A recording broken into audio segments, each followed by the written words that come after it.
Bueno, comenzamos con Buscadores acá, recibiendo a nuestro primer invitado de la jornada de hoy, es Pablo Mieres, líder del Partido Independiente. Bienvenido. ¿Cómo andás, Pablo? Muy bien, por suerte muy bien, un gusto estar por acá.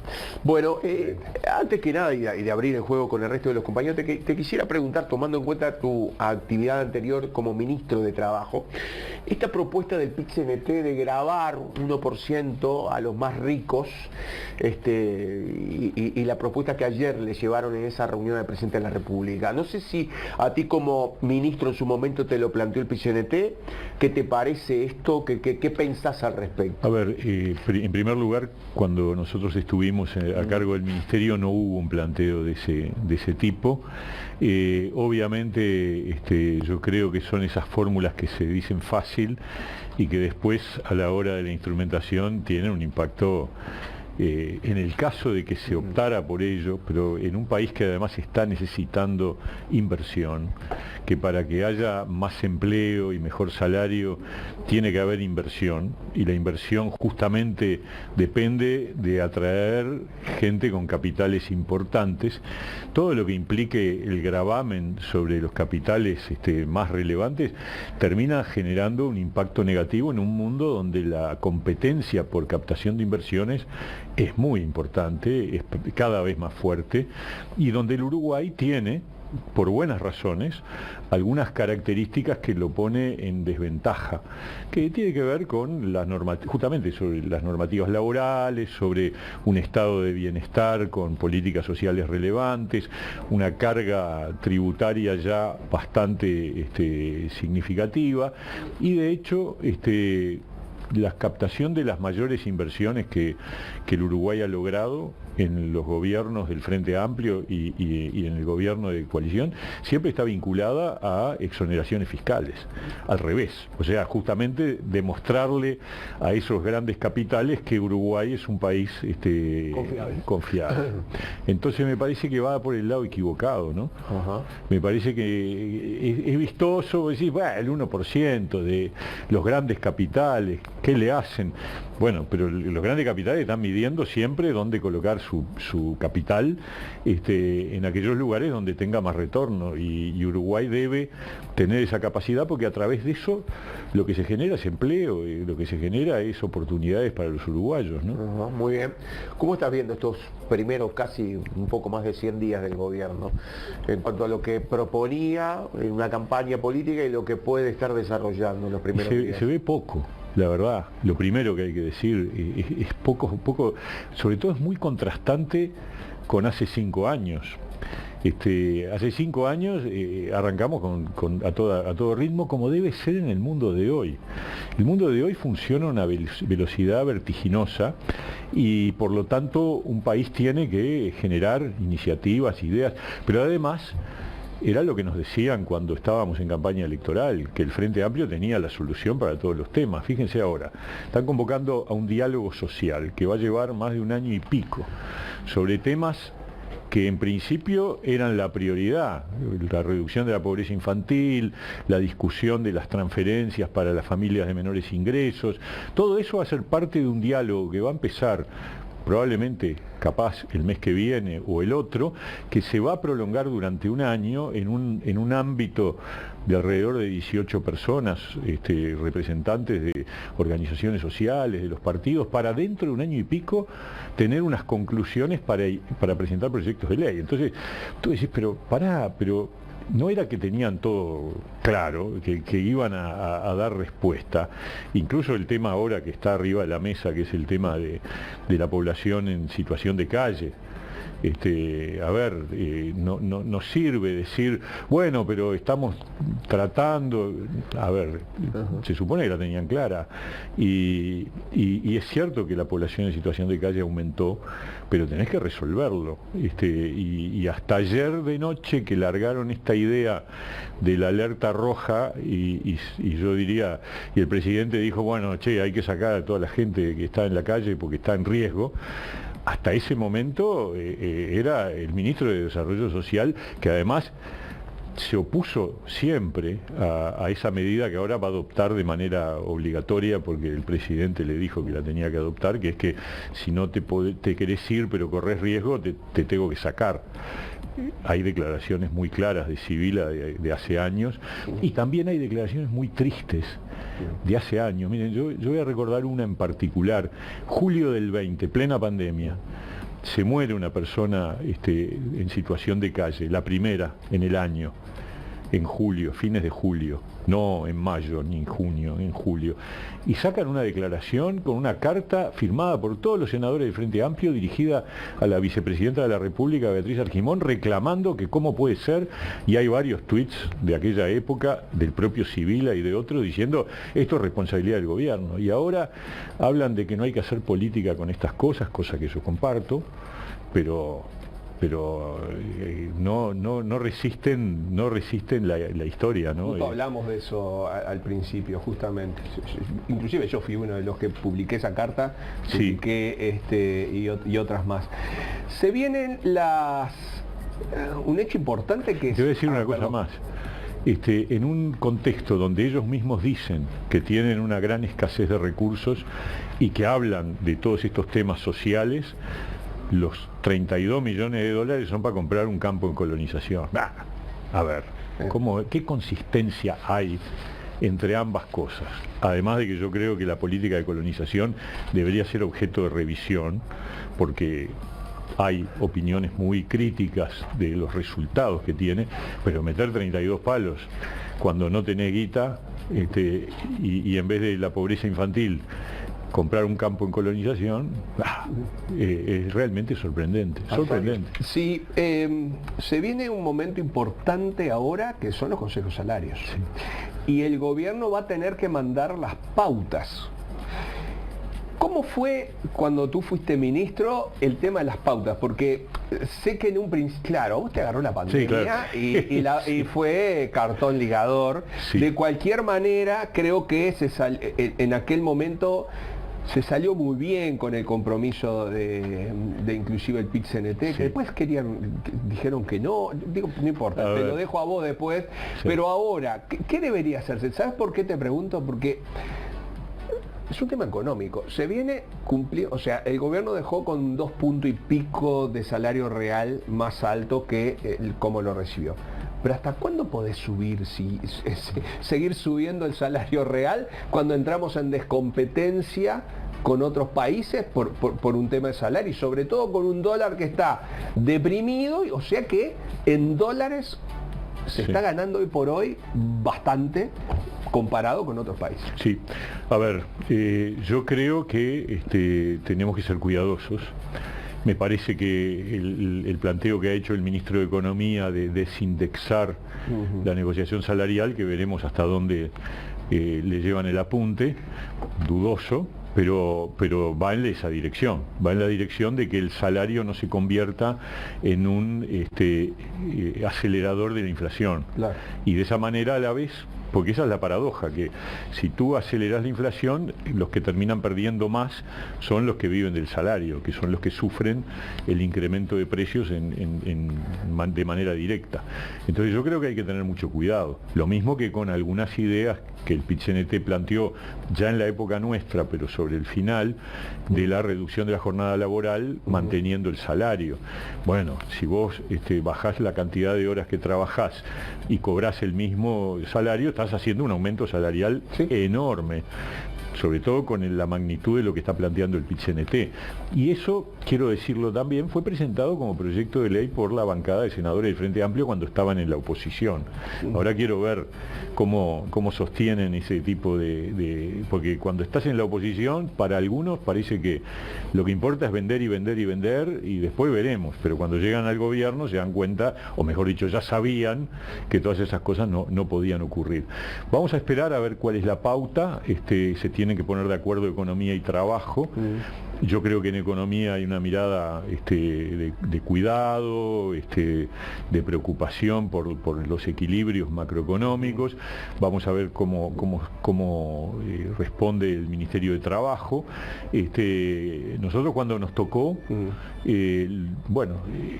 por eso decía la diferencia de velocidad. Nosotros tuvimos el 13 de marzo la pandemia, habíamos asumido el 1 de marzo, y el 14 de marzo estábamos ya con la decisión de que todo trabajador que tenía que cuarentenarse por haber estado en contacto con un positivo, se amparaba en el subsidio por enfermedad. Y en 5 días más creamos el seguro de paro parcial. Estamos hablando menos de una semana. Digo, en relación a las medidas que se toman para la gente en situación de calle, en situaciones climáticas complicadas. Bueno, velocidad, gobernar es eso, es tener ritmo, tener capacidad de respuesta, es jugar rápido y fuerte, ¿no? Entonces veremos, yo quiero esperar a ver cómo vienen las pautas. Nosotros tuvimos, en el marco de la pandemia, optamos en un mundo que era absolutamente incierto, optamos por un periodo puente de 1 año.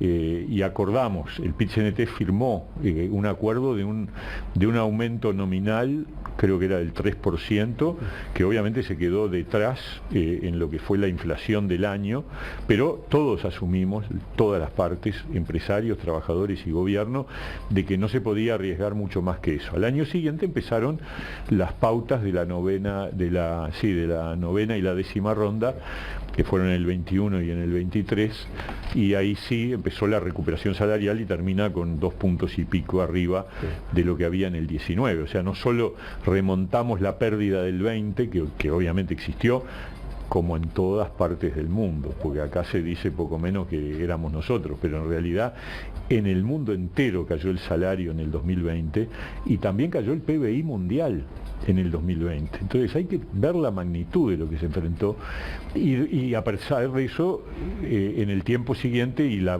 sequía de por medio y problemas de competitividad con Argentina, igual terminamos con 110.000 empleos más que en el 2019 y con un salario real de 2,5 puntos arriba del 2019, ¿no? Edgardo. Sí. No, escuchándolo, la duda que tenemos nosotros es con referencia a las certificaciones médicas, ¿no? Y leí por ahí algunos comentarios suyos sobre la posición, y luego del Congreso de la OIT, donde el PIT-CNT con el gobierno acuerdan dar una interrupción de 60 días para poder renegociar el tema. ¿Cuál es su posición al respecto? A ver, varias cosas allí. Primero, el punto de partida. Nosotros empezamos a conversar este tema con COFE en el 2020. Hubo muchas reuniones. En aquella época estaba Conrado Ramos, de director de Oficina de Servicio Civil, y era el que junto conmigo comandábamos la negociación. Hubo distintas fórmulas, propuestas, fuimos para acá, vinimos, o sea, eso de que no hubo diálogo, yo la verdad, con todos los respetos por José Lo López y Martín Pereira, con los que tengo buen vínculo, no es correcto, no se ajusta a la verdad. Hubo muchas instancias donde conversamos, tomamos en cuenta cosas de ellos. Bueno, al final, en determinado momento, eso sí, en determinado momento el que gobierna tiene que resolver, porque una cosa es dialogar y negociar y otra cosa es no decidir. Hay un momento en que hay que bajar el martillo. Ahí no estuvieron de acuerdo, presentaron una queja ante la OIT, un planteo ante la OIT. Quiero decir que el régimen de licencias por enfermedad de los funcionarios públicos sigue siendo, aún el nuevo, más benévolo para el trabajador que el del sector privado. O sea, seguimos teniendo una diferencia a favor del sector público, pero con un cambio que obliga a que en realidad, no haya un incentivo a la certificación, que era el problema que teníamos, que en realidad la certificación médica en funcionario público no genera ningún costo, absolutamente ninguno. Entonces hay un riesgo de que se haga un abuso de ello, y por eso queríamos modificar esa situación. Ellos presentaron un planteo a la OIT. Lo que no es cierto es que la OIT haya acogido el planteo. La OIT hizo lo que hace siempre que hay una queja de algún actor, sea empleador o sindical, le dice a las partes: conversen, negocien, y da un plazo de unos 6 meses para conversar. sin tomar posición sobre el tema. Entonces ahí está un poco el relato no es adecuado a la realidad. La OIT probablemente después resolverá o no, pero lo que a mí no me parece bien es que el gobierno, mientras conversa, suspenda. Porque en una primera instancia ellos habían dicho que no suspendían, que seguían para adelante. Y después, en el marco de la visita a Ginebra, vuelven con la idea de suspender, pero no es porque la OIT les haya dicho que había que suspender. La verdad, estoy seguro que no hay ninguna decisión ni resolución que le haya hecho al gobierno presión para suspender. Tiene una pregunta Tomás Friedman. ¿Qué tal, Pablo? Un gusto saludarte. Encantado.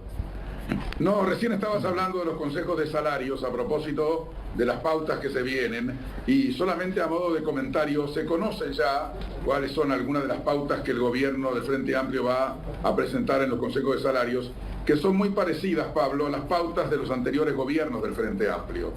En este caso, el gobierno, los ministros de Economía y de Trabajo han acordado que habrá para cada grupo de consejos de salarios 2 pautas, para los salarios sumergidos y para los demás salarios. En esos salarios sumergidos podría haber cláusula gatillo, quizás eso es lo que propone el gobierno, en los otros no. El tema de la reducción de la jornada laboral no va a estar en las pautas, se va a permitir que el PIT-CNT lo plantee en los consejos de salarios, pero el gobierno le transmitió al PIT-CNT que no es el momento oportuno para generar ahora una baja de los horarios de trabajo, porque el país precisa competitividad y crecimiento. Y en torno a cifras, se está mencionando con una inflación del 5% y un crecimiento 1,5%, que el promedio de los aumentos de salarios este año andaría en el 6% y el año que viene en el 5%. Estas son un poco las pautas que se conocen. Dicen que los ministros Castillo y Odone están de acuerdo, han superado las diferencias que existieron en el verano y que hoy están mucho más alineados en esta situación. Y sobre el impuesto del 1% que propone el PIT-CNT a las grandes fortunas, el presidente Orsi acaba de decir y reiterar una vez más, no vamos a crear nuevos impuestos. Esta es la realidad un poco, Pablo, de lo que se viene. Sí, está, a ver, esto último me parece una muy buena respuesta, estamos de acuerdo. Me parece también bien separar de la negociación de los consejos de salarios el tema de la reducción de la jornada laboral.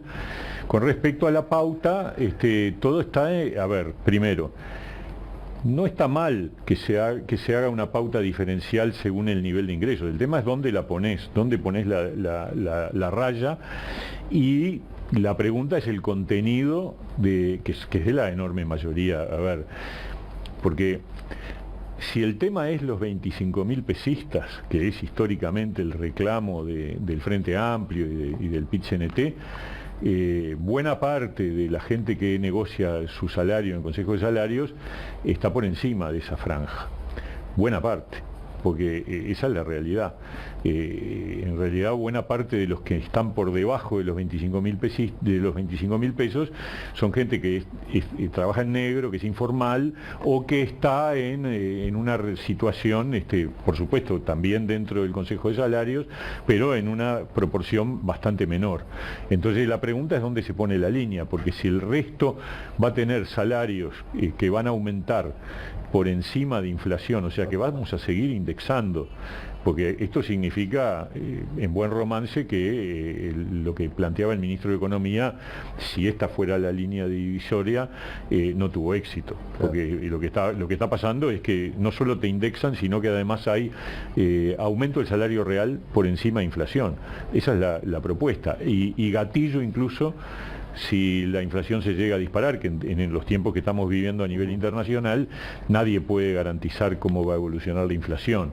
Si las cosas se encaminan, bueno, entonces podremos decir que la inflación estará en donde se calcula que va a estar, entre el 5, el 5,5 o un poquito menos, pero arriba de eso el 1 y pico. Bueno, vamos a ver cómo terminan. Cuando lleguen las pautas al Consejo Superior Tripartito, ahí le vamos a ver las patas a la sota. A priori La preocupación es, bueno, la negociación salarial puede generar un escenario en el Uruguay que pueda afectar el empleo, puede ser. Hay un hecho político que en términos futbolísticos yo diría que 1-0 metió gol el gobierno, y que es la aprobación de la rendición de cuentas. Pero digo hecho político porque ahí se generó, desde el punto de vista político, unos tires y aflojes en cuanto a la mención, pero en definitiva la coalición republicana, o sea, Perroni, una de las cosas que dijo, que la coalición republicana no existe, yo hago lo que considere, porque tengo que ser coalicionista en esto y en estos otros temas no. ¿Qué opinás al respecto? Porque realmente es un gol, sin duda, del gobierno. Sí. Pero a mí lo que más me importa, porque que los políticos hablen de la política, es si es un gol para la gente esta aprobación. Me parece que los que no estamos en política nos interesa eso, claro, más que todo el otro ruido que queda lindo. Está muy bien, ahí está el tema del juego político y las internas de cada bloque. Y por otro lado el resultado. Yo creo que las decisiones que se tomaron, nosotros votamos la rendición de cuentas en general, estoy hablando del Partido Independiente y también de los otros partidos de la coalición, pero no el incremento del gasto en lo que tiene que ver con el tope de deuda, porque nos pareció que además atrás de eso lo que hay es pasar una factura injusta al gobierno anterior, es decir, no necesitamos incrementar el tope y además darle al nuevo gobierno carta blanca en algo que suele ser la lógica del Frente Amplio, que es gastar más y después vemos cómo arreglamos la cuenta. Entonces sos no estuvimos de acuerdo con eso, sin perjuicio de eso con respecto al fondo de la cuestión. No estamos de acuerdo, por eso no lo votamos. Esos artículos en particular. Después está el tema del juego político. Yo lo que uno constata permanentemente es que Cabildo Abierto tiene una actitud de desligarse de los acuerdos de una coalición, de la coalición republicana, lo hace de manera permanente, porque yo no creo que votar separados en alguna cosa genere de por sí puede pasar mañana con nosotros o con los colorados o con una parte del Partido Colorado, del Partido Nacional, pero el tema es la actitud, y la actitud fue una actitud de no hablar, de callarse y votar de golpe en la madrugada después de no haber querido presentar la idea porque si ellos tenían la idea de votar, y bueno, pero lo plantean en las bancadas de los distintos partidos, y la coalición republicana existe, que ellos la integren o no es una decisión legítima que ellos podrán tener, que la sensación que da por todo lo que dicen, incluso hasta por... ¿Tú sentí que la integran? Yo siento que hace tiempo que no, que incluso durante el periodo de gobierno fue muy complicado, ¿no? Y bueno, pero ellos sabrán, porque... Ahora, ¿cómo existe? ¿De qué forma existe? Existe una mirada común sobre lo que hay que hacer en el Uruguay para adelante.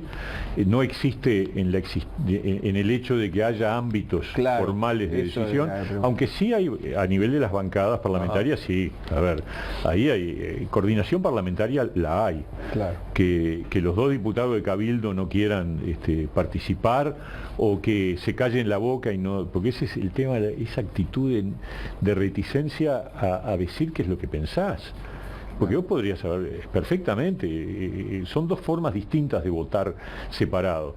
Una es la que ocurrió, sorpresiva, después del silencio, jugando un poco por el costado, que no está bueno, y la otra que dice, miren, yo creo que hay que votar por esto, esto y esto, y eso es un disenso que obviamente es aceptable. Ahora, que la coalición republicana tiene que pensar para adelante en acuerdos políticos que no sean meramente espontáneos, y en una coordinación parlamentaria que debería también en el transcurrir del periodo de gobierno orientarse a un programa de gobierno futuro, sin ninguna duda, porque los acuerdos electorales tienen que ver con acuerdos con lo que querés hacer con el país.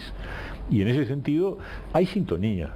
Entre el Partido Nacional, el Partido Colorado y Partido Independiente tenemos una sintonía de cómo estamos viendo la gestión de este gobierno, de cómo creemos que hay que avanzar, prácticamente eso ocurre. Pero probablemente haya que construir otras instancias. La parlamentaria sin duda existe y es valiosa y hay que destacarla. Edgardo. Sin embargo, hoy escuchaba a Manini Ríos en una entrevista que le hicieron hoy a la mañana y él decía que no tenía sentido la coalición republicana en la oposición. ¿Cuál es su opinión? No entiendo por qué, o sea, por qué por no estar en el gobierno no puede existir una coalición. El país está dividido en dos bloques. Sí. Eso es así, políticamente, desde el 2019 en adelante, dos bloques de magnitudes electorales muy parecidas, aunque la verdad, si tú mirás para atrás desde el 19 ahora, en todos los casos, excepto en la segunda vuelta del 24, la votación de la suma de los partidos de la coalición siempre fue un poquito mayor que la del Frente Amplio. Pero en la segunda vuelta del 24 el Frente Amplio ganó. Entonces se quedó con el gobierno. Pero tanto en octubre del 24 como en mayo del 25, la suma de los partidos de la coalición superó bien al Frente Amplio. Y para atrás también, en el 19, en la LUC, etc. Pero estamos divididos en dos mitades, de tamaños similares. Entonces, bueno, si Cabildo quiere jugar su partido, tiene todo el derecho. Lo que no está bueno es que ataque, que lo haga de manera agresiva, que lo haga sin franqueza muchas veces. Y también lo vivimos cuando estábamos en el gobierno. Yo viví lo que fue la negociación por la reforma previsional. Fue una cosa extremadamente compleja, nunca terminábamos de acordar. Bueno, pero después el pueblo canta. Y la verdad que lo que el pueblo ha cantado... Yo iba a esa pregunta justamente, a eso mismo. No se puede decir que los datos económicos, inclusive en seguridad, en educación, inclusive, no eran positivos, no eran mejores que lo que se recibió. O sea que están los datos. Sí. ¿Qué pasó entonces? No solo con la coalición republicana que perdió, sino con el Partido Independiente, que también muchos, yo me incluyo, creí que en base a tu gestión, porque realmente tenías una muy buena aprobación dentro de la gestión como ministro, dentro de todos los ministros. ¿Qué pasó entonces que no se pudo capitalizar esa gestión, y tanto en la coalición como en el Partido Independiente? Bueno, a ver, lo primero que hay que decir es que nosotros tuvimos un resultado que no nos satisfizo, que fue negativo. Nosotros aspirábamos a llegar a tener presencia en las dos cámaras. Claro. Sin embargo, crecimos con respecto al 19, eso es verdad también. El partido tuvo un 70% más de votos que en el 2019. Pero no nos alcanzó por muy poquito para tener el segundo diputado y por un poco más para tener el Senado y 3 diputados como tuvimos en el 15, en 2014. Yo creo que nosotros tenemos un problema serio, que es que la gente adelanta el voto presidencial a la primera vuelta. Y por lo tanto, cuando hay un partido que sabemos, y nosotros mismos sabíamos, que no está peleando la presidencia, y en un esquema de dos bloques donde claramente hay una dicotomía, es muy difícil captar el voto para un partido que te dice que en la segunda vuelta va a apoyar al candidato más votado de la coalición, como decíamos todos, pero la gente dice, yo voy a votar al que puede ganar, a darle fuerza al que puede ganar. Creo que ese es el principal motivo. De todas maneras, seguramente hubo errores nuestros de comunicación, de esas cosas siempre hay que ponerlas arriba de la mesa, y demuestran también que es muy difícil con las reglas de juego electorales uruguayas nuestras pelear con un partido que ya se sabe a priori que no pelea por el premio mayor. Claro. Y esa es mi explicación esa principal, la principal. ¿Y de la coalición republicana? Bueno, es interesante, porque nosotros perdimos en esas 4 semanas una gran cantidad de votos de la primera a la segunda vuelta. Y eso seguramente hay explicaciones para hacer. Sin duda que hay una explicación, es el votante de cada uno de esos partidos le cuesta encolumnarse en uno solo de ellos, sobre todo, y acá viene otra diferencia con respecto a lo que yo creo que hay que hacer para adelante. Si esta coalición republicana permanece firme, como yo creo que va a permanecer, y se constituye en la alternativa a este gobierno, que creo que viene cansado, lento, parsimonioso, falto de ideas, y entonces va a haber necesidad de un recambio, yo creo que tenemos que ir con un formato jurídico común. Y entonces vos me dirás, bueno, pero ahí corres el riesgo de lo que pasó entre la primera y la segunda vuelta, pero hay una gran diferencia, dos diferencias. Una, entre la primera y la segunda vuelta hay 4 semanas. Entre las elecciones internas y la primera vuelta hay 4 meses.